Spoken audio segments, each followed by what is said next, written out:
Witty, thought-provoking, and uplifting, Southern Soul Livestream is a program that you'll invite your friends over to watch every week, where you'll learn about interesting guests and get to share in their fascinating experiences. Tune in each Thursday evening at 8 p.m. Eastern to connect with guests from across the generations and to laugh with our eclectic hosts who are as charming as they are talented. And now, ladies and gentlemen, here's our host, Calvin. Thank you, KD. We appreciate you and what you do. I am excited about the show tonight. We have someone that I've known for years. And I remember I was talking to her. I was like, you know what, Theresa, I don't even know what you do. All I know is you make a lot of money and you're the boss and you're the CEO. And she said, Calvin, it's okay. But when I began to think about this segment of Supervisor to CEO, I'm like, who can cover this topic? And Theresa came to mind. I called her up and she said, Calvin, I got you. Thank you for the village. Thank you, Theresa, for being here. Let me unmute you. How you doing? I am wonderful. Thank you. Thank you for inviting me. And I'm ready for this conversation. And you are not alone, because I have friends that have been my friends for 30 something years and they still don't know what I do. They call me Thomasina, as in Tommy. And they still don't know what I do. So this will be good. And I have some family members here. Thank y'all for joining, and some friends. And thank you. Awesome. Well, we will try to behave ourselves tonight so we don't get you in trouble with your family and friends. So, here at Soul Thursday, we like to really find what we call the community gems, those people who are out there doing what we call that Black excellence in the community. But a lot of times people don't know about it.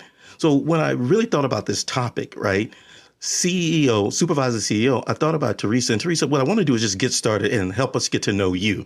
Do you mind telling us what we call your origin story? Where you grew up, where you went to school, the things you studied. Tell us about you and how you got started on your journey. Definitely. I am a grits girl raised in the South by way of Greenville, South Carolina. I grew up in Greenville, but my parents are from, and I lived a few years of my life in a small town in the Low Country, South Carolina, called Ridgeland, South Carolina, very close to Hilton Head Island. I was in my second grade year of moving to Greenville. I have a blended family. Two fathers are both educators, and I was the oldest of that blended family, oldest sibling, and also the oldest grandchild to graduate from both sides of the family side, the family father and mother. So I had a lot of expectations, especially from an education side. It was it was a no choice, but to get your education and as much of it so that you can elevate yourself in the family from generation to generation. So graduated from Malden High School, might be a familiar school. Kevin Garnett graduated from there and then went to Chicago. And it was a predominantly white school. We did live in the suburbs, and it taught me a lot about how to navigate and really work within diverse parameters of a setting where you're the only. And I know a lot of you have stories about diversity and things you've gone through. Well, I went to the school of hard knocks at an early age, and growing up in a predominantly white neighborhood and predominantly white school, being the only in the classroom, being the only on a cheerleading squad, being the only on the softball team, and not really forming myself under a clique. I'm not a clique person. So I think my leadership style is such that I'm very collaborative in that. And from my upbringing, I was able to transfer that into the corporate world and be a little bit more successful from going through a whole lot of that mess. So graduated from Malden High School and then decided I love music. I went to the Fine Arts Center my junior year, wanted to be an opera singer. And I started off at the University of South Carolina and my freshman year majoring in some music classes, had music classes. And I said, you know what? This is so competitive. And I don't want to stay with my parents all my life if this doesn't work out. So let me go ahead and switch my major and have something to fall back on. And that landed me in the engineering department. I chose mechanical engineering because it was a very broad field to work in and navigate. And my junior year, I said, I'm not going to be an engineer. It taught me a lot. It taught me about discipline because I didn't have a lot of great study skills in high school. And it really taught me how to think strategically. I have a flow chart in my head versus, having all these things jumbled up. So it did do me well, especially in thinking about strategy. So I said, well, instead of changing my major back to music or a teaching degree or a math degree, as a Black female, let me go ahead and get this mechanical engineering degree. And that's what I did, and did not know until I started substitute teaching for my dad, who taught science and math at high school and at a alternative school where they kick people out in the day school, and it was a night school program. I caught the teaching bug, but I knew that I was not going to be working in the school system because I already made more money working side jobs than a teacher in the school system. So I didn't know. I was like, all right, so let's just give this engineering thing a try. I interned with the BMW plant in Greenville-Spartanburg at the time. 1 year, I gave them 1 year, and then I left. Then found a job at Harley-Davidson Motor Company, 5 states away, from South Carolina to Pennsylvania.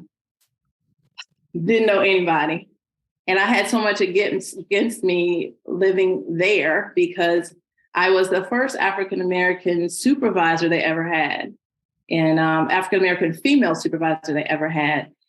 It was a union environment. I never worked in a union before. I was young, female, Black, experienced, and cocky. I was going to tell you what to do because I'm smart. That didn't work too much. I didn't know who a union steward was. It was a fish out of water for me. It changed my life and career. I was able to form relationships with a couple of people. One was my manager at the time, who became my mentor.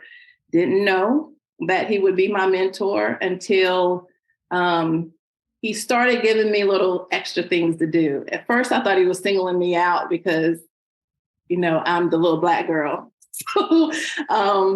But he taught me a lot about principle-centered leadership. He taught me about how to build relationships, how to persuade. They don't teach you that in engineering. They teach you how to be smart. He taught me about emotional intelligence, how to be smart in your emotions and how to manage your emotions and how to read the room. So he actually was a middle-aged white guy from Bygod, West Virginia, who was trying to make it in his leadership program as well. So we bonded, and how I knew that he was my mentor, and this was not anything that I was placed with. It was something that happened just fluidly. And I told Calvin, that people ask me to teach mentorship training all the time, and I don't want to do it because of my experience. It has to happen fluidly. It has to happen without you being assigned someone, in my experience. And one thing that stood out is he had me do my first performance review 5 times. Everyone else was writing and copy and pasting and changing data and turning in their performance reviews. And he asked me to do it over. And I said, you're picking on me. You're singling me out. This is harassment. You know what the union people say. And he's like, no, I'm not. I'm trying to help you. Just stick with me. Just stick with me. So he made me write it 5 times. And it was more of a narrative that explained my journey toward being in this place that I didn't know. And I had to learn and build relationships. And all of the things that I accomplished in that 1 year, reducing scrap by 20%, forming these relationships with the union, and increasing productivity by so many percent. So after I turned that in, 2 weeks later, I was asked to interview for a position in the training department that was non-traditional and not posted. He already knew that this was going to happen, but he couldn't share that with me. So he wanted me to present myself on paper, just as if someone was right in front of me talking. So when that happened, they offered me the job. And that's where my training, the teaching bug, starts to come back around again. And they offered me the job to facilitate training for 600 assembly workers. And that was my beginning of the whole people development career. And I was able to get a certification that I did not even know was as big as it was until like 7 years ago. It's a DDI certification. They paid $15,000 for it back in the day. And it allowed me to teach about 120 classes for this certification. So there was so much growth that I was getting. And then I ended up leaving. My mentor left. I ended up leaving 6 months later. The union was really running things, canceling training. I'd go back to being a supervisor. They have training continue. Did not see where my career was going. So I was able to find a position in North Carolina as a plant manager of 350 employees over 3 shifts. Was the best of both worlds because my analytical skills and manufacturing skills could be honed with my training skills as well. And 9/11 happened and we had to lay off 75 people, the hardest thing I ever had to do in my career. I knew whose spouse was pregnant, whose kid was going to college for the first time, whose spouse had already been laid off. Very tough moment for me. At the time I was working on my MBA and my mentor calls me, my mentor from Harley, "What are you doing?" I said, I just got laid off. I'm about to finish my MBA. He said, "Good, need you in Atlanta for Simmons Mattress as a director for training." So I'm moving with him again to Atlanta. And I had a dotted line to another mentor of mine at Harley that was in HR. And for about 3.5 years, we were rocking and rolling, did a lot of great initiatives. The biggest budget I ever had in training was about $3 million there. And the highlight of that position was we were able to get on the Forbes 100 Best Companies to Work for the first time in almost 100-year history of the company. And that was a proud moment. What also was a big turning point for me was I held the highest position as an African-American female again, going back to the only. But we're in Atlanta. We should have executives. We should have VPs in this company. And everywhere I went, I was responsible for 23 facilities. Everywhere I went and visited, I was almost kind of felt like a rock star, or the weight of the African-American community was on my shoulders. Like, "Oh, we heard about you. We need to talk to you." I said, "I'm in training. I'm not in employee relations," just because you say HR. So they wanted to pull me in because there was an instant trust by how I looked and how I moved in the organization. I had to watch what I said, my I's dotted, T's crossed. It was a very stressful moment for me, and that how I spoke was a representation of the whole community within that company of who I was as being an African-American female. The company sold, and we ended up having the opportunity to get a cash out. So the company turned downward, turned from the worst, a lot of politics with the change of the culture. And that what to me gave me the actual advantage to go out on my own. I'm single, not married. And I told myself, well, I need this amount of money to do this on my own. I had no doubts that. I said, I got so many questions. I mean, it all now makes sense because in knowing you, I see you doing these things that have different skill sets, right? I see, for example, you being comfortable with finance over here, but you're comfortable with leading in the room and you're comfortable with training. But then when you talk about your background, where you started in a music study and you're like, no, I'm just going to pick something easy. I'm going to pick this mechanical engineering.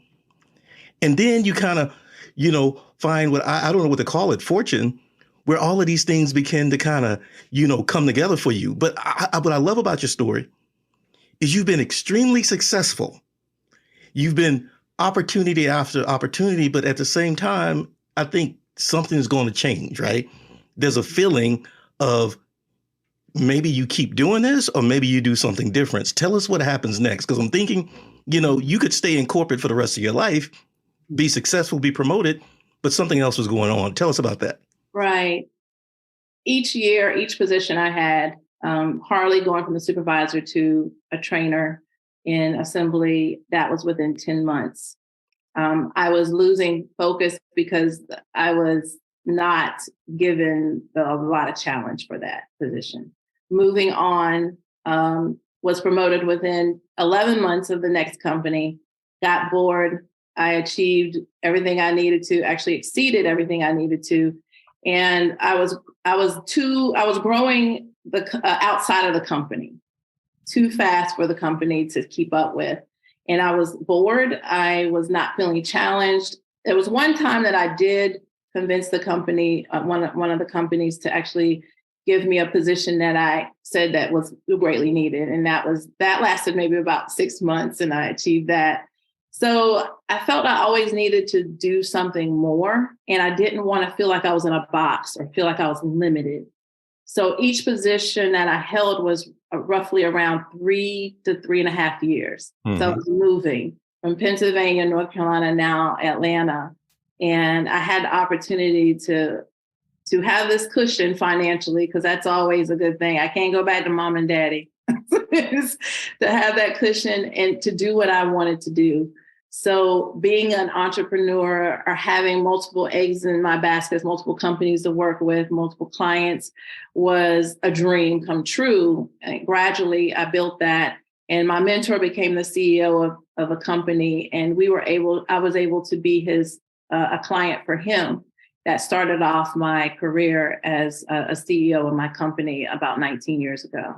And that gave me the fortitude to actually build from there. Let's talk about that pivot, because I like a few things that you said. I like a lot, pretty much everything you said. But there's a key themes that I'm noticing. I was just talking to Lady J about this concept of MBAs and entrepreneurs, of how people may have the book knowledge, but they don't really have the grit, right, for entrepreneurship. But then at the same time, you pivot from corporate, which is a whole different world, to entrepreneurship. How did that happen? Because I got two questions. One, I could see it being scary. I can see it being like, how do you do that? Because to me, it's like two different worlds. Mm-hmm. But at the same time, another thing that I've seen in your story is mentorship after mentorship after mentorship. So I really want to kind of hear two questions. First, do you mind telling us about mentorship and how you feel that that's important to not only your career development, but other people's career development? And two, how did this help you really pivot from a highly successful career to entrepreneurship, where you're leading your own, paying all your bills? As I say, you take out the trash, you pay the bills, the light bill, you're doing everything. That's scary, especially when you've been in corporate for a while, where all you got to do is do your job. Now you stepping into entrepreneurship where you got to do it all. Tell us about mentorship. Tell us about the pivot. Well, the mentorship for me was one that it was like Mark. His name is Mark, my mentor.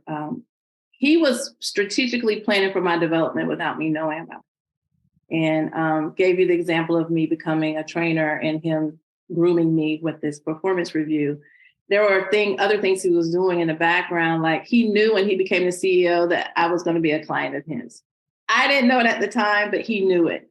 And he was planning for that. He was actually grooming his executive leadership team to be convinced that we need development of people. And I have the perfect person who knows how to do this, because he groomed me for that at Harley and at Simmons.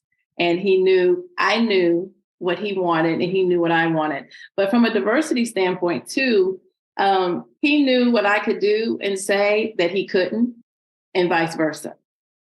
A white guy who's a CEO can do things that I can't, can call the shots. But me being a Black woman who can collaborate with people in any setting. And by the way, I'm an engineer, but I'm not a typical engineer. A lot of engineers are introverted. They don't like people. They're reserved. I'm extroverted. I'm about data and people. So in a room, in a meeting, I can understand every single person. And when they're confused, I can break it down where everyone can understand. That was the niche that I found that I had from a sweet spot perspective of growing people. So right now in my business, my sweet spot is taking an engineer who's an individual contributor or someone who's technically minded and growing him into a great leader of people and having a good team, have them be very team oriented.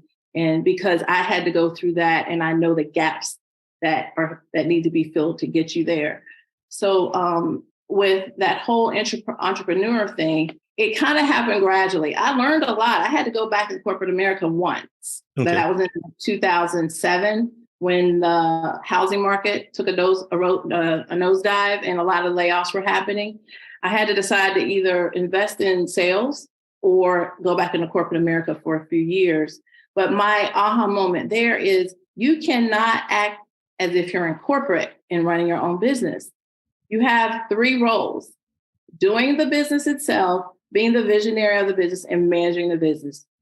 Doing those invoices, going to networking events, doing the actual training in the classroom, that day-to-day. You assume 3 roles. And there's a book called The E-Myth, or The Entrepreneurial Myth, that I did read, which is a great book if you're thinking about going into business for yourself. It's not as simple as you think it is. There are roles that you have that you have to assume well, or either get someone to do that well, that you won't have the responsibility of in working for a company. So that was my aha moment, that, wow, okay, so I have to keep planning. I have to have this strategy, think 4 steps ahead of where I am now. And I was able to do that with the help of my mentor and providing the strategy, and then working with him for about a year. And then he left the company, and they asked me to continue being a consultant. So that was a cool thing, because a lot of times when people leave, everybody goes with them. Awesome. A couple more questions as we transition to Dr. Booth. And this is a good time for the audience. If you have any questions for Theresa, type them in the chat and we'll try to get to them. And Theresa will definitely respond. So Theresa, what I would like to hear is, thank you for sharing that, by the way. And I just kind of looked at time, so excuse me for that. But what I love is that transition. You talked about a few things. You talked about relationships. You talked about mentoring, grooming. You talked about being, as you say, that really smart person who, right, gonna boss people around. You talked about, hey, I think you're picking on me. But then I'll see this opportunity of, you were surrounded by visionaries. In addition to, you were qualified. You have the engineering background. You had the people. You had the soft skills. You had the hard skills. So you're highly talented, and they see you. One of your stories that I highly value is a story where, let's say they didn't see you so well. You have a seat at the table, you're leading these meetings, but they don't hear you. Tell us about that challenge, that experience, and what it taught you about navigating situations such as glass ceilings or sitting at the table, but invisible. It's all about allies and advocates. When I was promoted at Harley as the team development or trainer, I was a part of a team called the Operations Leadership Team, OLT. And I was at the table with about 10 other middle-aged white men who had fought for like 15 years to be at that table. Now I'm at the table after 10 months of being with the organization. Not only am I at the table, but I'm facilitating the team meetings. And as I'm facilitating, I'm interjecting my ideas, and I'm not being listened to. And so sometimes after the meeting, my mentor and another advocate, his name was Harry, we would get together in a room and just kind of chop it up. And I voiced my opinion. I said, I really need for y'all to be transparent. Am I just the token Black female on this team because you need color?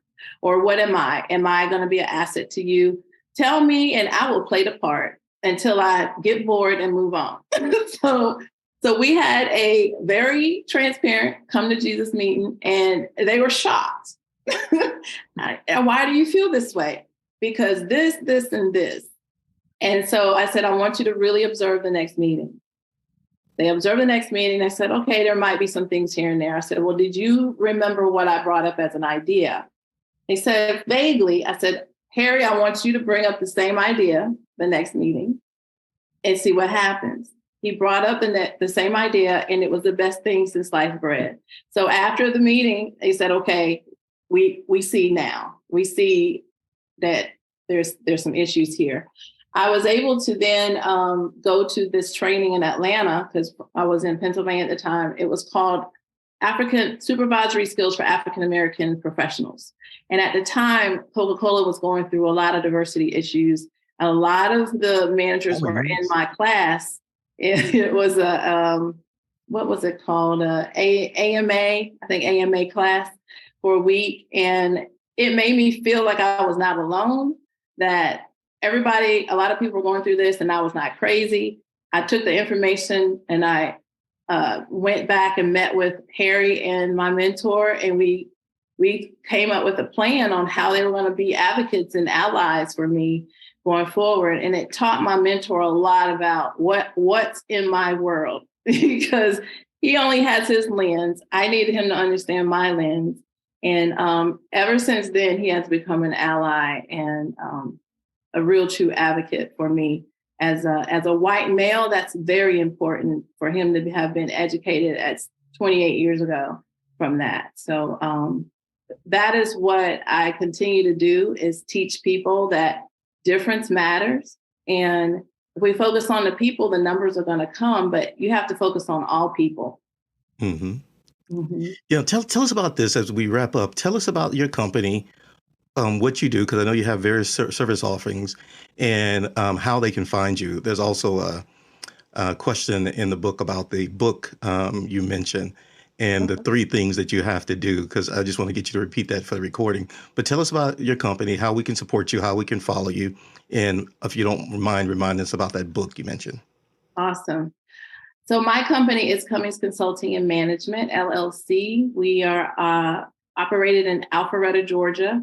We have been around for 19 years. We are a woman-owned minority business, and we specialize in coaching, training, consulting, and instructional design for organizations and government. And we are also under the SAMS.gov, under the government. My challenge and strategy is to be more in the government space in the next 5 years. But companies I have worked with are BMW, NASA, CDC, Synchrony Bank. Who else? I've worked with Xfinity, Comcast. Who else? Let's see. With the projects that I have currently. I also am working with Boeing, starting a project next week. Let's see, who else? There's lots of corporate companies. My government companies, I guess you could say that's NASA as well, but I am a client of mine is the USDA.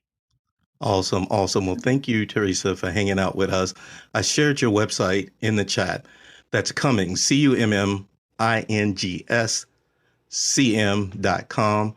You can follow Theresa. You can also connect with her on LinkedIn. That's Theresa Cummings.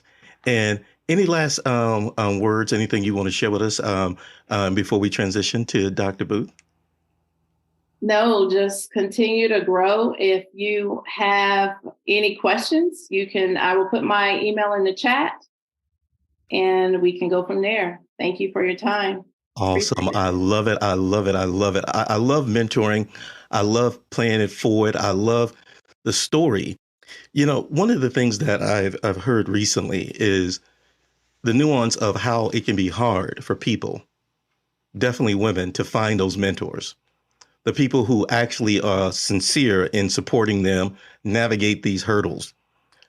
I like the story that Theresa tells about having a seat at the table, yet being invisible at that table.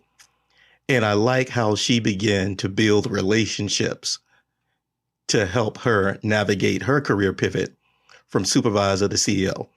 Next up, we have Dr. Booth. What's up, lady? How are you doing? I am great. Thanks for asking. What do you think about Theresa? I mean, Sister Girl who goes from music to engineering and be like, yeah, I just need something to fall back on. Who does that, right? Right. But I love the story. I mean, what do you think about Theresa? It's absolutely amazing.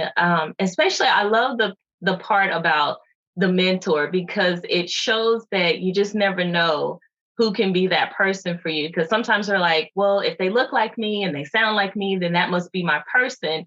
But sometimes someone else can come through and be an ally, and they can actually help assist you. And especially a true ally, someone who's willing to listen to you and to be able to say, okay, I see it from your point of view, and these are some changes that we need to make. Yeah, I think that's very beautiful. And I picked that up in her story because I kept listening to the story and I was like, wait a minute, I don't think this is a brother, right? So, for her to be able to navigate that, I think that's beautiful. Yeah. But I am excited about this segment, Dr. Booth, and I tell you why. As one of the first shows we did in season 1, we started talking about shows that I saw my father or my son's grandparents experiencing. You know, shows like Newly Retired, Now What? Shows like, you know, what happens when you're a working class boomer and you're experiencing mental health problems? What happens when you're trying to get access to quality health care? I sit down with you and you just broke it down. But I don't want to ruin the surprise. I would love Dr. Booth, Dr. Ashlie Booth, tell us about you, who you are, and tell us your origin story, please. Sure. So before I get started, have my village here today. A lot of my family and friends showed up. So I wanted to, personally thank them and say thanks for showing up and supporting on today. And again, thank you for having me. But long story short, I was born and raised in what I consider a small town in Arkansas. And this town was about community, like true community. You look out for your neighbor, you make sure everybody is okay. I had some great educators. I would tell them, this is what I want to do. And they were like, listen, this little girl wants to do this. We're going to find a way to make sure that she gets there. And at some point, I said I wanted to be a doctor. Now, I have no idea when that exact moment showed up. It could have been like little pieces here and there. I was one of the people who helped out my grandmother and took care of her, would go over to her house and put her little medicines in the little dispensers and give her insulin injections and poke her finger. None of that stuff grossed me out. I was like, this just has to be done. This is what I have to do. I would go with her to her doctor's visit. And I was like, oh, that's interesting. So I think some of those started to plant the seeds. And I said, this is what I want to do. Teacher said, okay, we're going to figure out how to get you there. My parents, super supportive, but they were small business owners. And they say, we are here for you. Of course, they pushed education, but they said, financially, we may not be able to foot this entire bill. So keep doing what you're doing and try to get as many scholarships and stuff as you can. And I said, okay. And I did that. Got the scholarships, applied to colleges, and mainly wanted to stay in state because I figured that would help out. So I do what I feel like is my due diligence, and I view a college and I said, this is where I want to go. I get there and there were a lot of students of color that were there and they looked like they were happy. So I was like, okay, I can come here. And I get there and I go to the biology department and I look around, I said, wait a minute, there are like 300 students sitting in the auditorium, and out of that, only 5 to 10 were students of color or were Black. And I was like, wait, what happened? But I'm like, okay, it's okay. That kind of got to me. It was like culture shock. It's going to college for the first time and being away from home. That was an adjustment. And I've never been one to parents have to say, do your homework, do your homework. I always did that. But I will admit, like, my focus for school was off. Like, I just wasn't fully into it. So first semester, I make a B in biology, a C in chemistry, and an A's in everything else. And I go to my advisor and he says, no medical school will take you with these grades. And I was like, you know what? He's right. That wasn't my best. I'm going to get it together. So I focus and I'm ready. I go back for the next semester. I make all A's, an A in biology, an A in chemistry. So I know I'm going to get a good report. And I go to him and I said, I did it.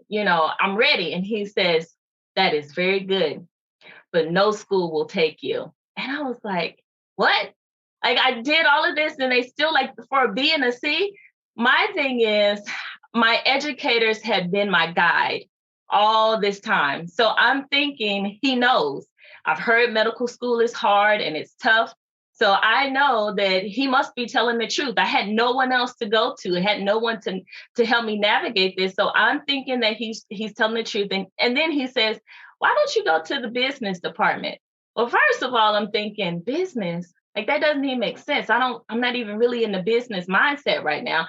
Then the second thing that came to me was like, wait a minute, that's where all the Black kids are. At least most of the Black students were in the business department. So I was like, well, so that started to mess with my mind. But anyway, I stay in the biology department, but I'm not fully pursuing it. And it was an extremely dark time for me in college. Like, it was not the fun that I was expecting. And I'm just going through the motions. And I'm like, I'll get the degree, but I don't know what I'm going to do with it, but I'll figure it out. I get to my 4th year and I'm working really hard in one of the toughest classes. And the professor sees my work ethic and he says, yeah, you can go to medical school. And I was like, excuse me? And he's like, yeah, now mind you, I get a C in this class, one of the hardest C's I ever worked for in my life. And this guy is telling me with the C that I actually fully focused for and got, he says, yeah, you can go, but it's my 4th year. I haven't applied. I haven't taken the MCAT. I haven't done any interviews. I should have done all of that stuff by now because I'll be graduating soon. And that's my next step. That's where I'm supposed to go. So I'm like, okay. I mean, it was great to know this, but I'm not prepared. So I go ahead and I take the MCAT, but I don't know what I'm doing. I don't know how to prepare for this test. And I fail miserably.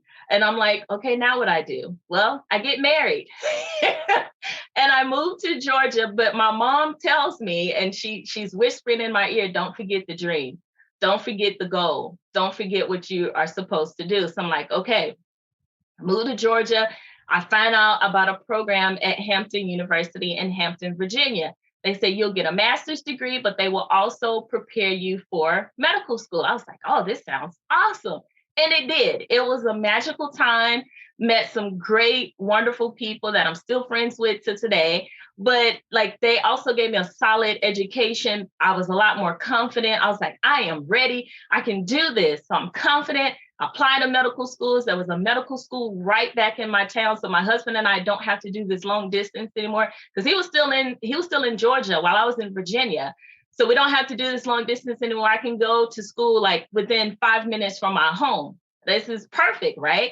Then I read the brochure. I go and I interview and I see a little bit, but when I read the brochure, we love diversity. I was like, oh, this is awesome. Well, I show up. I am the only African-American student on that campus, and not just in my class, for years. Wow. So now it's messing with me again. I'm like, hold up. You got to be kidding me. I'm mad because I was like, you said you pride yourselves on diversity and I don't see it. Well, then my husband says, well, do you know what diversity means? And I was like, well, you should be able to see it. He was like, no, diversity means whatever their little criteria is. And basically, if you came from certain parts of the state, then that was considered diversity for them. So you don't have to see it. You just have to come from these different parts. So I am upset and I let that get me off focus, but I get through it. I finish. And my professors, like, they helped me. Like, they still tried to do as much as they could for me, but there's only so much. But I did feel supported, as much as I could there. I graduate. Between residency and medical school, I was pregnant. So I had a baby and I took some time off. And while I'm taking this time off, I'm enjoying my baby. But then I match in residency in Mississippi, of all places. I'm in Georgia and I match in Jackson, Mississippi. And I'm like, how's this going to work? Because that's 9 hours away. Well, my husband says, well, we just have to do what we have to do. And he knew it's only 3 years. So it didn't make sense because he was far enough along in his career. It didn't make sense for him to up and leave for 3 years and then try to come back. So we're just going to do this long distance thing again. So I take my 9-month-old baby to Jackson, Mississippi. And on the way there, people are saying, Mississippi, oh my God, that's going to be horrible.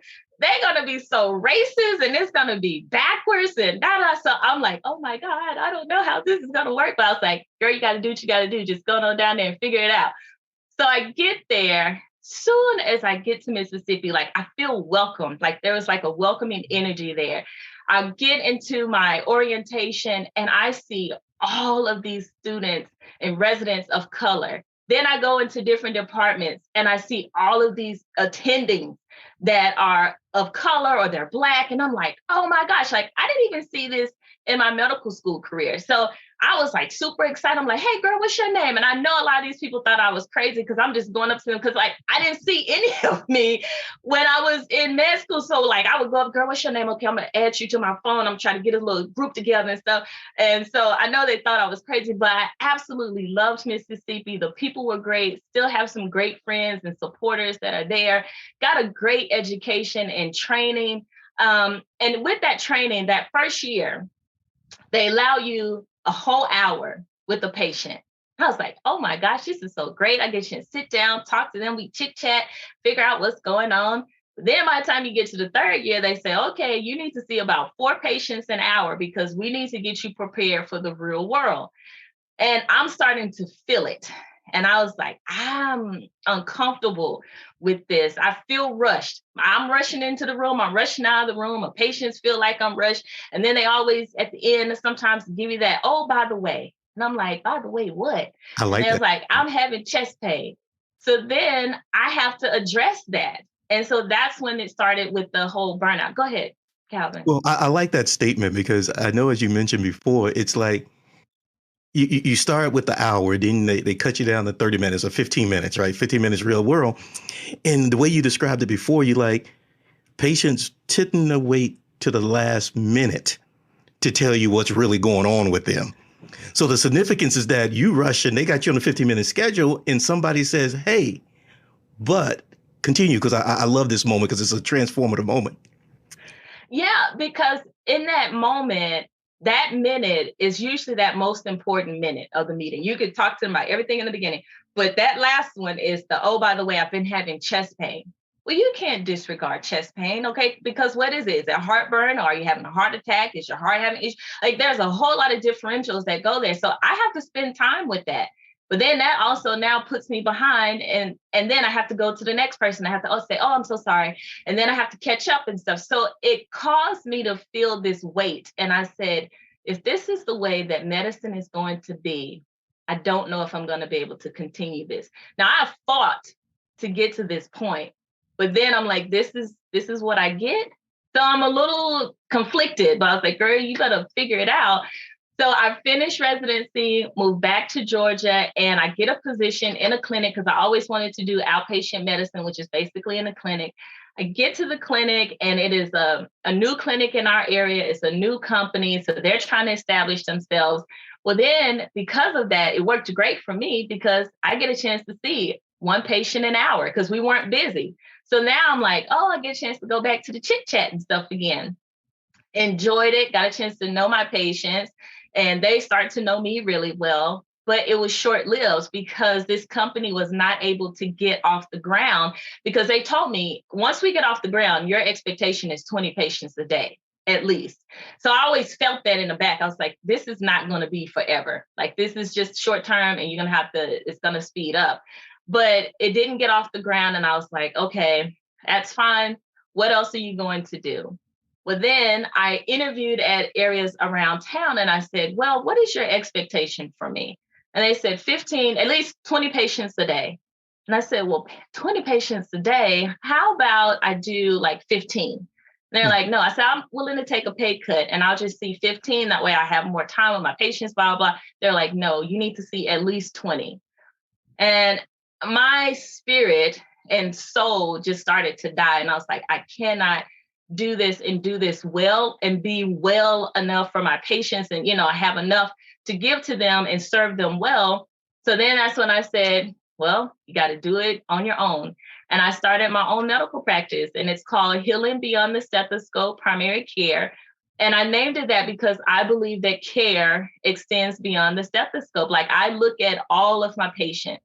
I look at everything that is going on with them. And then in order to do that, I spend 30 minutes to an hour with them. So that way, and their time is their time. I don't schedule anybody else. So we're not rushed. And they have access to me. They can call me, they can email, they can text. So when they get a text, it's like, oh, I'm texting the doctor. And I'm like, yes, you are. So, but that helps to build the relationship, but it also helps to make it all make sense because I tell people all the time, life affects your health. And so I have to be able to put all of that together to make sure that you are totally well. Awesome. Awesome. I mean, such a beautiful story. And I love it because you stayed the course. And as they're saying in the chat, they're noticing your mother whispering, right? Remember the dream, remember the promise. And I like how you continue to listen, right, to that small voice that tells you what to do in that discomfort. And in the back of my mind, I'm thinking as a man, I'm like, man, what is her husband doing? That brother is supportive, right? He like, we got to do this up. And then I'm thinking about the point where you're like, well, I guess I'm going to take less patient, and I'm thinking less money. I'm like, Lord, this man, I'm praying. I don't even know the brother. I'm praying for him, right? So, but it's beautiful, right? Because you're doing the right thing. And initially when we sat down, I began to think about this show. I said, well, it sounds like she's doing the traditional medicine. I'm saying that, the old fashioned, the doctor stop, spend quality time with you, check on your family. It's like she's doing traditional medicine in a contemporary time. But tell us more about, how your office, how Healing Beyond the Stethoscope begins to prioritize accessibility and affordability by at the same time maintaining high standards of medical excellence. Like, how do you guys do that? Like, how do you guys prioritize that? Well, the thing is, because I grew up in that small town and had that community feel, like that has never left me. And I always want to get to know people. Like, I need to know more about your story. I need to know, where do you work? Because when I look at it, I think of a treatment plan. I don't think about, oh, well, you have high blood pressure, I need to just start you on this. I think about, okay, you have high blood pressure. This medicine is indicated, but there's also some other options. But you are a truck driver and you're in your car all day and you can't make stops like that. So me putting you on a diuretic makes no sense. So that's how we do it. We make sure that we put the patient first. We figure out, like, what do you want? What do you need? And how can we serve you and make sure that you get what you need? So I just take a lot of those things into consideration, because the other thing that I found out is that treatment plans look beautiful on paper, but if a patient is not following it, then what sense does it make? And so I said, we have to figure out what that connection is. And a lot of times I get patients from other offices and they said, I went to that doctor, he ain't do nothing, or she didn't do nothing. I was like, nothing? And they was like, no. And I was like, okay, well, this is what we're going to do because of your symptoms. And then I'm going to get your records from your old doctor, make sure I'm not missing anything, whatever. And they're like, okay. And I explained to them, this is why we're doing it. And this is, oh, okay, that makes sense. If you're having any side effects, or this is to be expected, and blah, blah, blah. They're like, okay. I get the records from the old doctor. I compare our treatment plans. They're pretty much the same. So it's not because of the treatment per se, it's the trust behind the treatment. So then me being able to talk to them and have that access, and that's what I tell them. If you're experiencing something weird, you don't understand, text me, email me, call me, whatever, so we can figure it out, because I don't want you to stop getting treatment and making sure that you're well because you don't quite understand what's going on. I think I just got it. Because like you said, the treatments look good on paper, but if the patient doesn't trust the doctor, then they don't follow the treatment, which means they don't get well. So now I begin to understand the quality time that you're spending with the patient allows not only for you to get to know them better, but for them to begin to develop a certain sort of trust in your sincerity that allows them to do what they need to do to get better. And, it just hit me because I was like, oh, well, like you said, it was the same treatment plan. And I'm pretty sure you have other stories like that you can share. Oh, yeah, absolutely. It happens quite frequently. And that's one of the reasons why I started my social media pages. I do a weekly YouTube, and I either will have a doctor to come on and discuss something that I know my patients are interested in, or I will do a talk. And it's all because education. There's a lot of misinformation out there. And I have patients that'll come in, they'll tell me something like, that's not right. And so then it's like, no. And I'm like, no, let's talk about it. Let's break it down. They're like, oh, okay. And I can see that light bulb come on. And then they're like, okay, now that makes sense. Okay, now I'll do it. So I'm like, if you are dealing with that and you're thinking about that, then I know some other people are thinking about it the same way. So then I was like, how can I get this information into more hands? Because I know for a fact, and I've seen it, that once patients understand, then they're more empowered, and then they're more willing to do what it is that they need to do. Yes, indeed. I love that because, misinformation is real. I can't remember who I was talking to about misinformation, and hopefully you can share with us some examples, right, of the things that people get confused on and get stuck on. Do you have any examples you can share with us of misinformation? Oh my gosh, it is.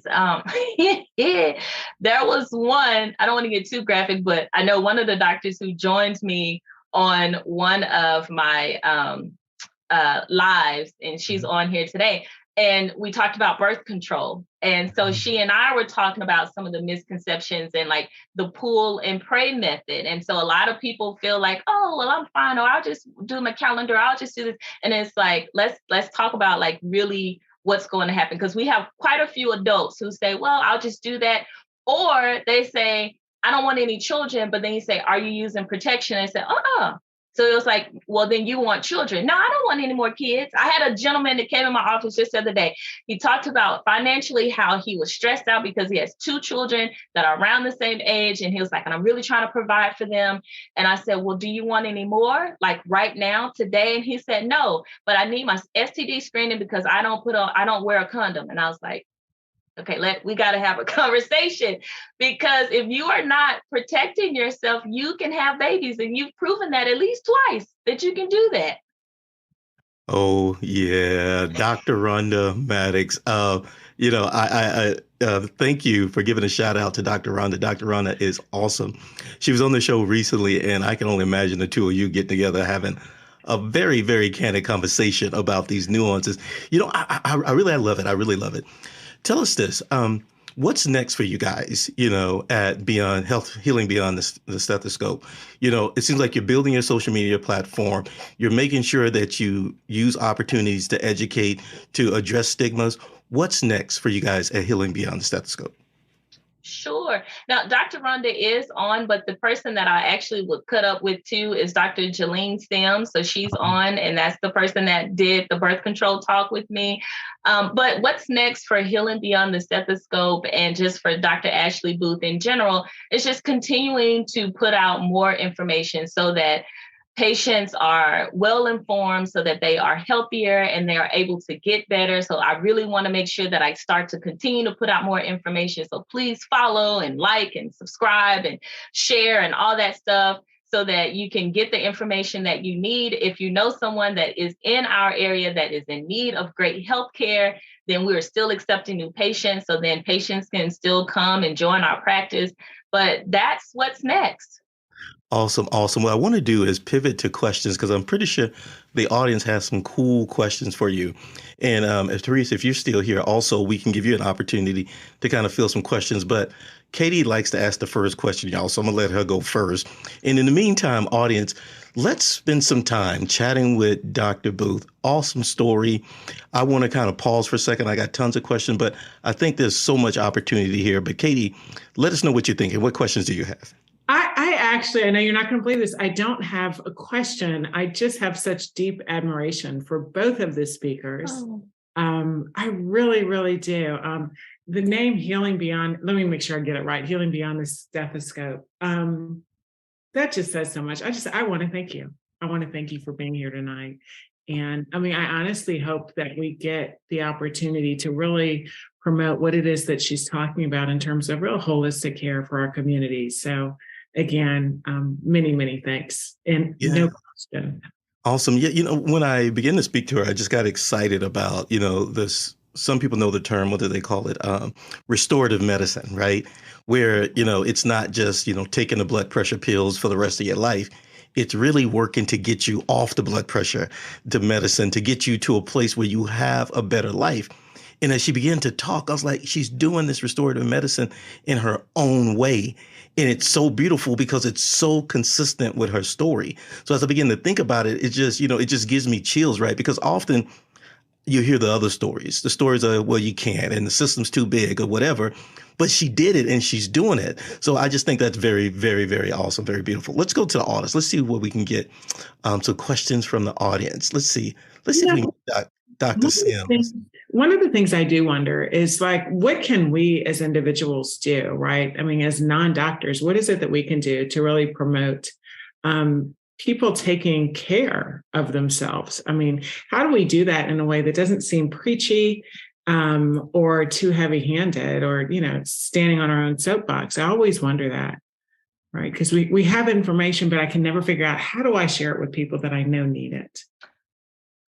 Now, you're correct. It can get tricky. I think from the place that it's coming from, because that's how I try to approach my patients. I try not to be preachy with them. I'm like, listen, are you okay for us to talk about this? Because one of the most touchiest subjects is weight. A lot of my patients do not want to get on that scale. And I was like, listen, I'm not going to tell your business. I just need to see and know where we are so I can figure out. And I was like, if you don't want to talk about weight today, that's fine. You didn't come in here to talk about it, but know that we will at some point.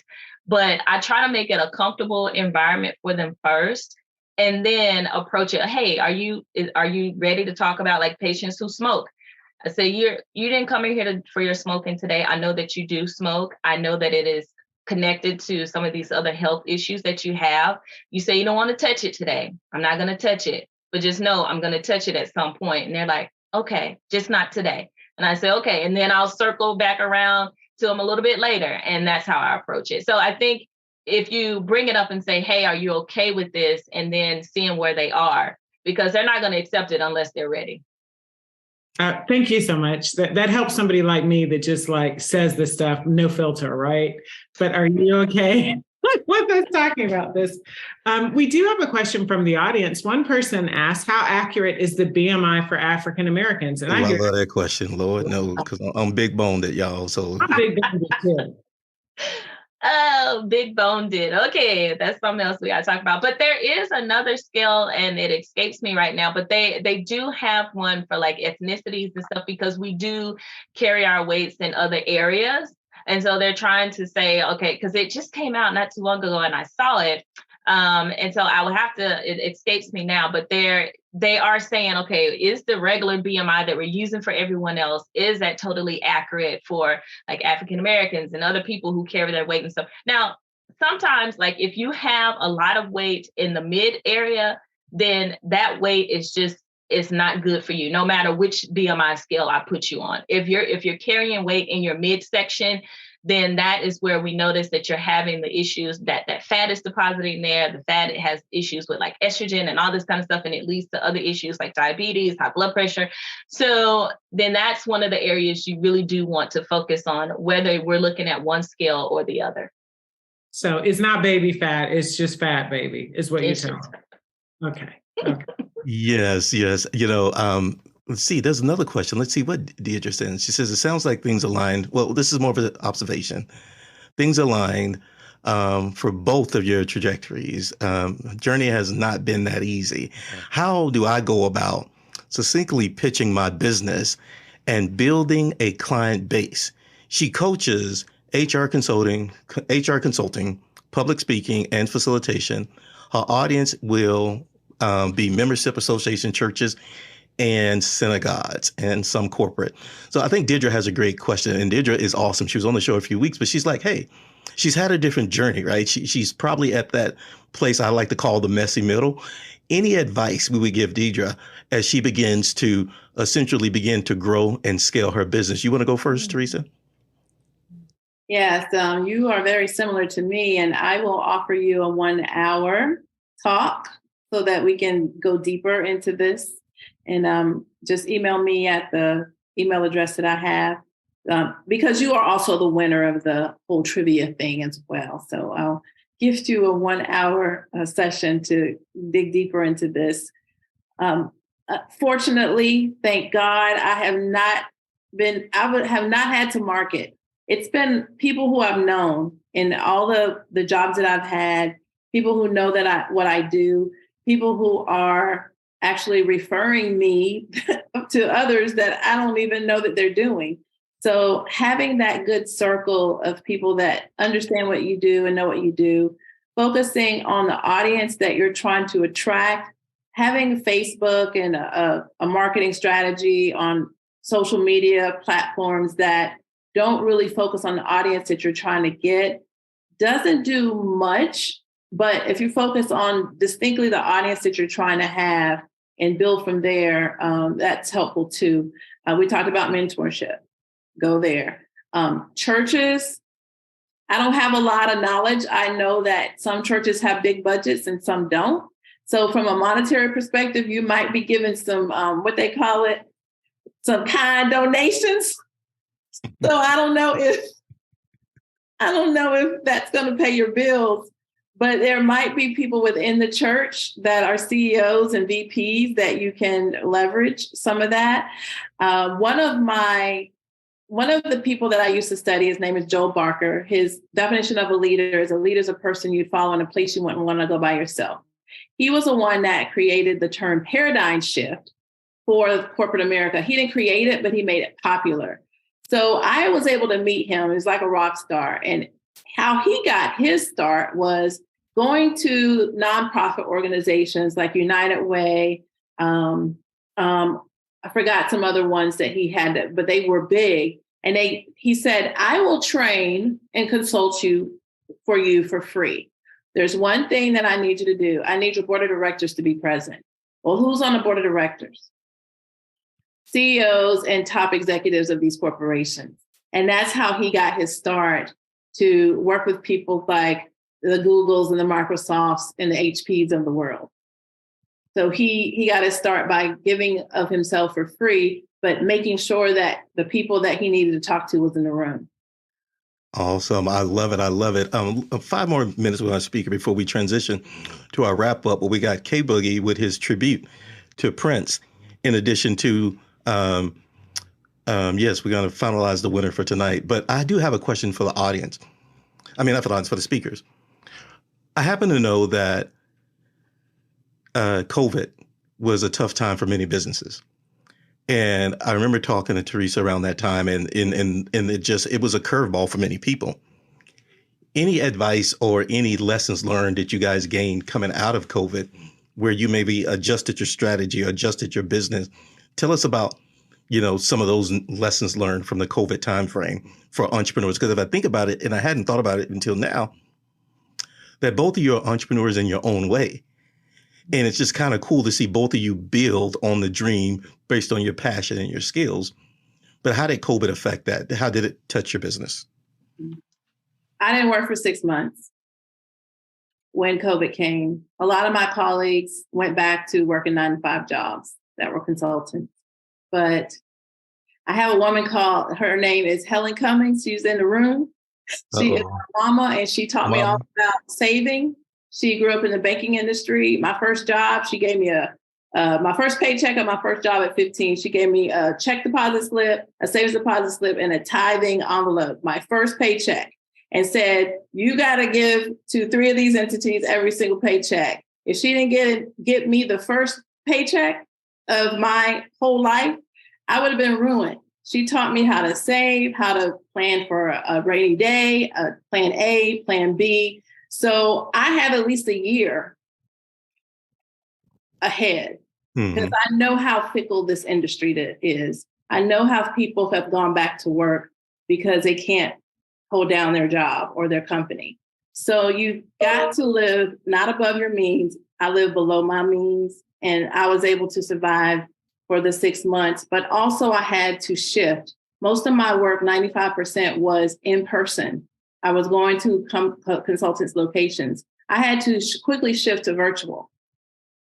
And what I do with coaching, what I do with training, all of that. And it took me about 6-7 months to do that. But I am blessed to have had the knowledge to not live above my means like my mama taught me. So I did listen, Mama. Awesome. Dr. Booth, anything you would like to add on how your business shifted during that time? Sure. Even before COVID hit, I always was thinking about my patients. They wouldn't come in, and I was like, I haven't seen you for a few months. We needed to follow up. Why didn't you show up? Oh, I had to work. And I said, okay, well, we got to figure out how we can still touch bases even if you work. So I was already thinking about, okay, how can I get these people in? But at the time I was working for another company. Then COVID hit, and although I'm working for this major company, they had nothing in place. So we had to figure it out ourselves. And then they offered one of the offices telemedicine visits. They didn't offer it for my office. And I was like, okay, why can't I do it? And they couldn't give me a good excuse. So I figured it out myself. And I was like, I'm still going to be able to touch bases with my patients. The most I could do was telephone calls because I couldn't use the other system because it wasn't as secure. So I would call and check in and stuff like that. And I was like, if I could do this myself, I know there's another way to do it. So now that's why I offer video visits, they can text, email, call. So I'm like, if you guys can get in contact with me, then I don't know what else I can do or what I need to do. But even before then, I knew like just the society is changing, people's lifestyles are changing, and we have to do something else to really make it accessible so people can still get what they need. Awesome. Awesome. Well, this has been an awesome conversation tonight. And Katie, it's like it even feels different than the average show. And I can't even put my mind on it now. But as I begin to think about tonight and reflect on it, I begin to have butterflies, and just as butterflies from the testimonies, from the courage, from the family love between this theme.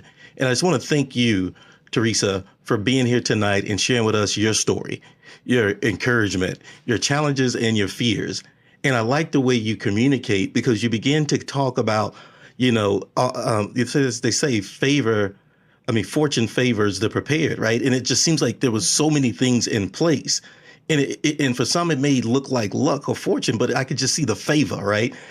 As you say, Mama told me how to save. And then, and as Dr. Booth would say, Mama said, remember the dream.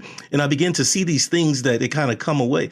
But, I'm proud, because I can only imagine, as the audience listens and the people continue to listen to this replay, how they begin to see and gain the encouragement. Dr. Booth, thank you for being you. And we want to say here at Soul Thursdays, thank you for doing what you do, because we often talk about the gaps. We talk about the problems, and we don't get a chance to see a lot of people like you who have been so focused on doing this thing your way, based on the first time when a person said you can't do it. I know people who those guidance counselors, those advisors really discouraged them. They got in their spirit, and it stayed there for 50, 60 years, the belief that they couldn't do it.